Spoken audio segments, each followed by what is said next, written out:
everyone, and welcome to another high-elo game of Age of Empires. Today, the action will be fast, the action will be everywhere, and the action will be bloody as we dip our toe into the deathmatch mode of this game with Favorite playing as the Bulgarians in blue, getting ready to duke it out with HazZy playing as the Cumans in green. Now all the players do absolutely nothing but construct infrastructure and begin pumping out units. Let's take a look at the map that we are on. This, I believe, is a map that was introduced for the Red Bull Wololo El Reinado tournament, the Isthmus map, where there is a very narrow piece of land between the two players. Stone to the north, stone to the south, lots and lots of seafood, and a pretty good amount of resources in the rear position for both players, which means we should be seeing a lot of good action, and a lot of good action for a while. Who's kidding who? Now, if you're not familiar with deathmatch mode and you're wondering what the hell is going on, usually I see 3 villagers, and I see a house, and I see Dark Age, and I see sheep, and a wild boar here and there. Why the hell are there halberdiers and elite step lancers out on the map? And more importantly, why the hell are they streaming out in such vast quantities? Well, like I said in the intro, this is the deathmatch mode of Age of Empires. A few quick words about that, then let's dive right into the action, because together with the step husbandry upgrade, it only takes 10 seconds to train an elite step lancer for the Cumans, which means, yeah, take a look at the minimap. There's going to be a lot of elite step lancers. In a deathmatch, everybody starts the game in Imperial Age, or what we like to call post-Imperial Age, because all of your technologies have already been researched, all of your upgrades have already been gotten, and it looks like we may have a short game indeed as the step lancers enter into the ooey gooey center of the Bulgarian base, but 2 Krepos and a castle are en route. Maybe a 3rd Krepos as well if he begins constructing or continues constructing it. An original town center is down. Okay, well, the action was fast. The action wasn't too bloody. The action wasn't exactly everywhere. Kind of focused in the center, but right now, wait a second, we've got a bit of a Bulgarian defense force shaping up. What an absolute overwhelming Cuman force that has arrived, but 2 Krepos in a castle against the unit that has not perhaps the greatest pierce armor, but pretty darn good pierce armor nonetheless, and HazZy backs away. Okay, gives us an opportunity to get into what exactly deathmatch mode is. You start the game, like I said, in Imperial Age. All of your technologies are researched, which is why the Bulgarian will have stirrups and begains, and why our Cuban will have step husbandry and, less important, Cuban mercenaries in a 1v1 game. I feel like HazZy is kind of giving him a bit of an opportunity here to continue on with the game. These step lancers maybe could have easily swarmed over all of this entire base. There are no fewer than 108 of them. And there are 108 because you start every game 20,000 food, 20,000 wood, 10,000 gold, and 5,000 stone, which is why our human has already taken control of the center of the map, plopping down no fewer than 4 castles, a whole bunch of town centers as well. And so, having sniped the OGTC, he is now being pushed back by this Bulgarian army. Although, take a look at the numbers. HazZy has triple the army count. Engaging in a choke point here, never a good idea against the step lancer. Although, to be fair, the Conic being a 2-for-1 unit, never know how well it's going to do, and it doesn't do very well at all. Who's kidding who? Look at that bloody mess of dead blue bodies. Now, to be fair, these are 2 very fun late game civilizations whose civ bonuses, for the most part, are kind of screwed in the deathmatch mode. I mean, the Cumans are all about that feudal age aggression, your extra town center, your cheaper archery ranges, your cheaper stables, your ability to make rams in the feudal age, whereas the Bulgarians are all about the cost cutting. Their cheaper blacksmith upgrades, their cheaper siege workshop upgrades, their militia line upgrades free of charge. So a few of those things that, you know, what makes the Cuman and what makes the Bulgarian have been kind of removed in a deathmatch mode. But in exchange, we get to see top of the line units acting real quick about it. Now, I'm not too sure if HazZy gave Favorite an opportunity here, or if he just kind of took the pedal off the metal. Let me know what you think in the comments. It kind of seems like he did give Favorite a chance to get back into this game, because there was no reason why with 100+ step lancers he couldn't have swarmed over the remainder of the base. But here we go. Step lancers are surrounded. Kind of reminds me of like a Napoleonic War British square in Waterloo. Oh man, they are getting taken to Pound Town by these conics. And that's all she wrote. That's a lot of death. All of a sudden, look at the army counts now. Blue is the one with over 100. Now, before you think deathmatch is just about, you know, building armies and clashing them into one another, sure, that is exactly what the early stages of the game are all about. But if you don't get your economy up and running behind it, for example, our Cuman already up to 78 villagers. He's got fishing ships to the north. He's got fishing ships to the south. If you don't get your economy up and running ASAP, pretty much as fast as your military, if you lose a push, you lose the game. Whereas if you have an economy up and running, you can replenish your armed forces. You can train more units. And think about it like ancient Rome. You lose a legion to Hannibal. That's okay. We'll just have a little bit more sex. We'll have a little bit more people. We'll train more people and have another legion. Oh, you lost that legion too? Okay, let's train another legion and fornicate and drink wine and do all that good stuff that the Romans love doing just so they can make more Romans.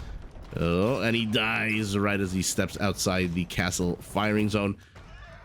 And so it's a very fun, very carefully balanced version of the game. Not for everybody, but as I have said before, this is what I grew up on with Age of Empires back in the late 90s. And another thing, just to make it, you know, if it's not stressful enough for you when you start the game within the first few minutes to have 108 elite step lancers heading your way, the game is played on 2.0x speed as opposed to the usual 1.7 that random map is played. So it's played faster. You start with a whole bunch of more resources, and you start with the ability to train top of the line units. Now, ooh, did that Onager just teleport? My goodness. One last thing I'll say about this match is I believe it is from season 3 of the Tarnished Death Match tournament, which is a monthly tournament hosted by Blacksky, who is one of the cool people keeping the deathmatch mode of this game alive. I am 42 years old, and I remember playing this mode of the game. Obviously not with Cumans, obviously not with Bulgarians, but with Franks, and later on with Huns, and just having so much fun with this mode of the game in my teenage years, which tells you how long ago that was, last century. In any event, the game is 15 minutes in. Our Cuman has a much larger economy thanks to those fishing ships. And by the way, thanks to the fishing ships, he is able to focus his food expenditure on the more expensive food-heavy paladins, the fastest moving paladins in the game. We'll see how well they do against the conics. Conics, which I'm looking now, do come with the exact same pierce armor as step lancers. There's also some Kipchaks behind here. The mounted Chukanu. And on Isthmus, like I said, everyone starts with a good amount of resources in the rear position. A lot of wood as well inside your base. In the center, there's that pyramid that always messes up the arrow AI, and a little bit of extra gold. But the majority of the resources are safe and sound behind you. Your wood, your space for farming, your gold, your stone. Although I don't think there's that much stone on the mainland. You kind of have to go up to the north of the map or the south of the map. Although it doesn't really look like either player really wanting to engage militarily on the water. Oh, Kipchaks turn around at the worst possible time. So the advantage of the Cuman here, the speed, they move 15% faster. All of their mounted units right now is going to meet head on with the stationary defense of the Krepos, which is moving ever so slowly. Halberdiers get pancaked, but the Onager that killed them gets killed as well. And all of a sudden, it is our Cuman who, again, has 3 times the army count, but not 120 to 40, 45 to 15. That being said, we'll have to deal with these Kreposts. So both players playing to the strengths of their civilization. The more mobile Cuman trying to dodge in, dodge out, get some damage done, but even the Paladins can't withstand too many flaming balls. They'll get one of these siege onagers and then they'll die. Whereas our Bulgarian, ever so slowly, Krepost pushing, has a bit of farming in the forward community. His original base gutted. That TC, again, let me know in the comments what you think. Did HazZy kind of let him stay in the game? Whatever it is, whatever it was, we are now 19 minutes into the game. Kill count, our Cuman has 100 more kills. He looks like he's trying to run in with a step lancer, but there's so much static defense here that even these 4 paladins, fast as they are, moving at 1.54 tiles, pardon me, 1.56 tiles per second, faster even than a cavalry archer. which is not something you usually say about a paladin. This unit heavily armored, and this game, as fantastical as it is, does have that realistic element to it, which is if your unit has more armor, the Teutonic Knight, the Boyar, the Paladin, they do move slower than those that don't, like a Cavalry Archer, a Camel Rider, a Step Lancer. And yet another massive engagement here to the center. I love that we're both going mounted units. The Bulgarians with the Bagain upgrade do have the ability to switch into a cheaper militia line unit that will come with a lot of melee armor. Whether or not that will be very successful against the lightning fast moving Cuman army, to be fair, as small as this island is, this is still a lot of room to maneuver. Both of these civilizations do have siege onagers, which means Trebs are always going to be in danger. I'm not too sure what this blue onager is firing on, though. Now it looks like he's firing on the Treb.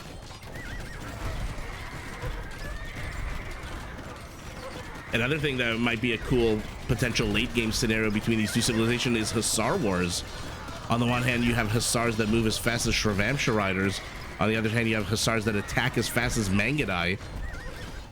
Couple of Paladins, they should be able to get one Treb before they fall. They are so tanky. They do. But for now, the food income from our Cuman is not being contested. Not that the Bulgarians are that fantastic on the water.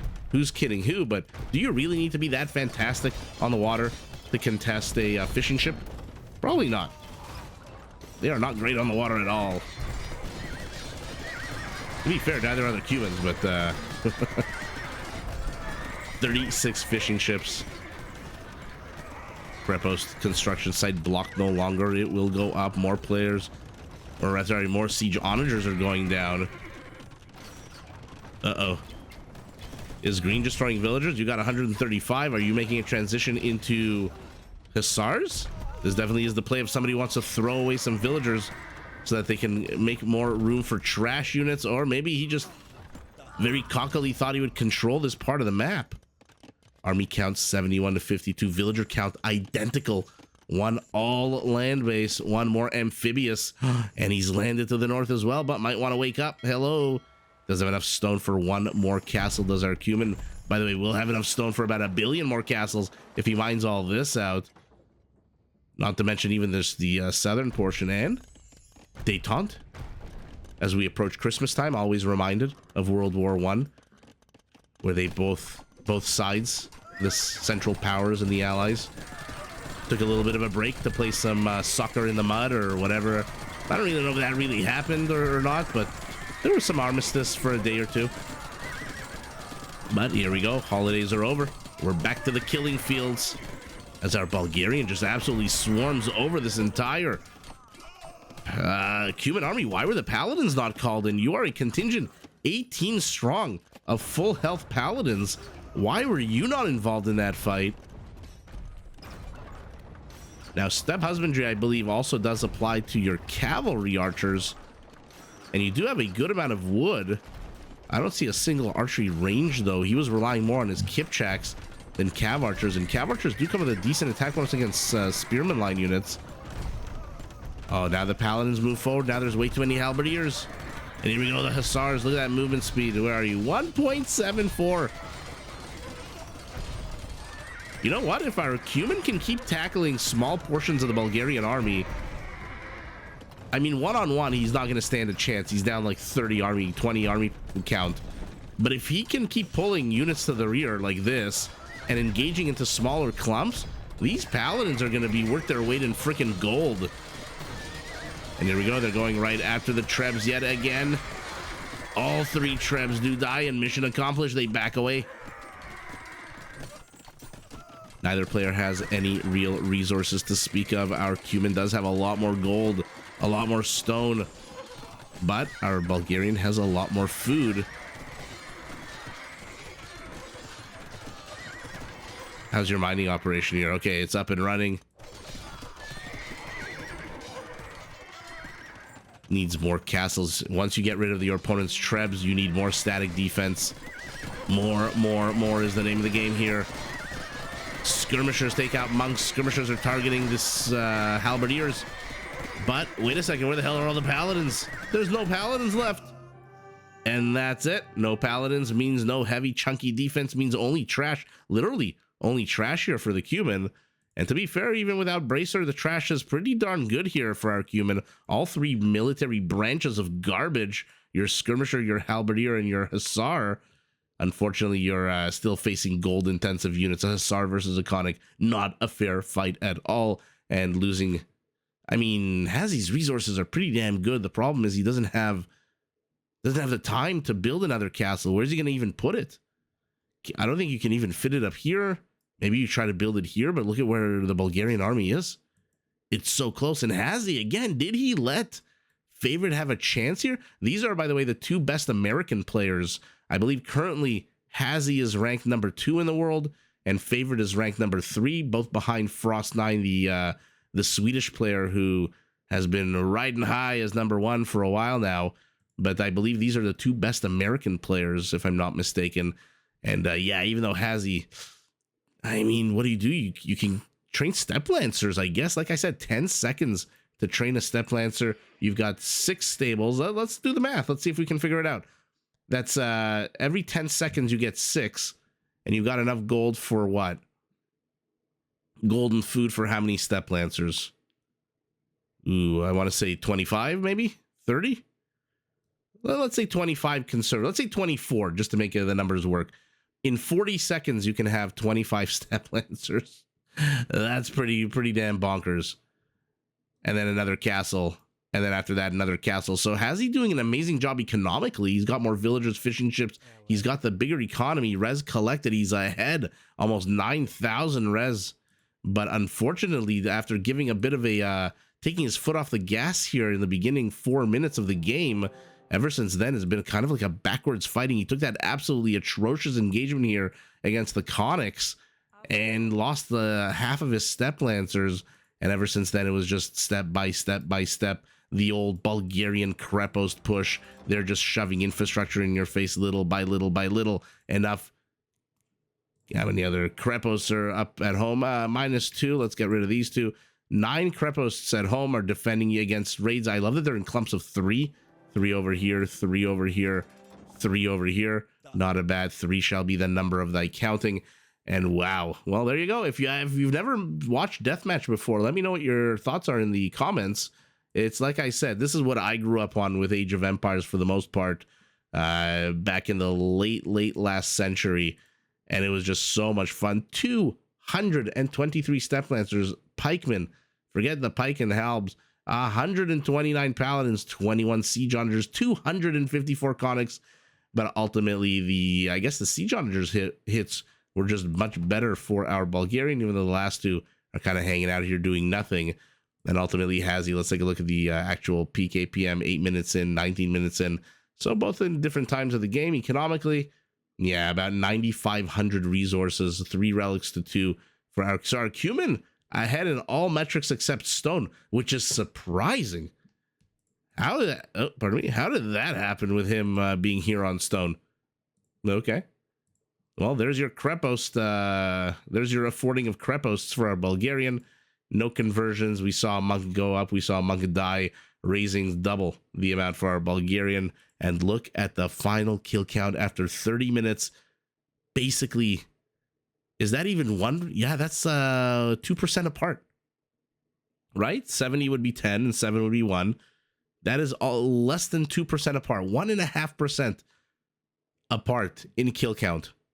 Villager kills, kind of similar, 26 to 19, but total military kills, 1.5% difference. Wow, what a fun game. And like I said, let me know what your thoughts are about this game mode. I love it. And I was very curious when I saw these two civilizations, because I suspected the Cuman would spam something from Steppe Husbandry. Now, I believe Steppe Husbandry does affect Steppe Lancers, Cavalry Archers, and Hussars, or the light cavalry line, but scout line units, as I always call them. But I didn't expect to see Hussars. Usually you put your best foot forward in deathmatch. I expected Cavalry Archers. But then again, when I saw that he was up against the Bulgarians, it would have been like if he was up against the Sicilians. I would have loved to see donjons going up And that's exactly what happened with the Krepos. And once that castle went up, those Step Lancers, remember, Step Lancers, because they have one range, you can't just right-click on a castle. Even castles with that are missing murder holes, and even though we're in deathmatch and everyone does have murder holes, makes Step Lancers even, makes it even a riskier venture to engage underneath the castle. And so maybe the castle is the one pressed back those 100 Step Lancers, although I suspect 100 Step Lancers would do pretty damn well against the castle.